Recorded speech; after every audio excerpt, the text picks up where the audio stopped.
বাগানের আপনারা দেখতেই পেয়েছেন আমরা কিছুদিন আগে টমেটো গাছ লাগিয়েছিলাম।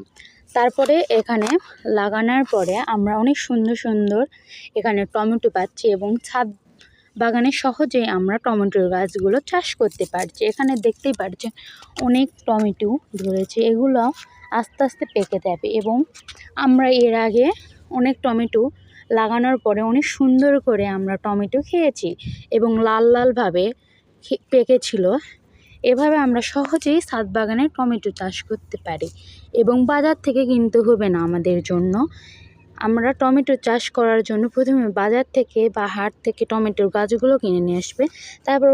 তারপর এরকম বস্তায় আপনারা টমেটো গাছ লাগাতে পারেন। তারপরে টমেটোর গাছ লাগানোর পরে অনেক সহজেই টমেটোর আমরা এখানে কোনো যত্ন করিনি, শুধু প্রতিদিন একটু নিয়মিত পানি দিয়েছি এবং এইগুলো আগাছা হলে সেগুলো তুলে দিয়েছি এবং সহজেই আমরা ছাদ বাগানে অনেক সহজেই টমেটো চাষ করতে পেরেছি। আশা করি আপনারা বুঝতেই পেরেছেন।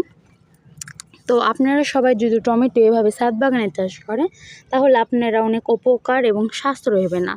আশা করি ভালো আছেন। আসসালামু আলাইকুম।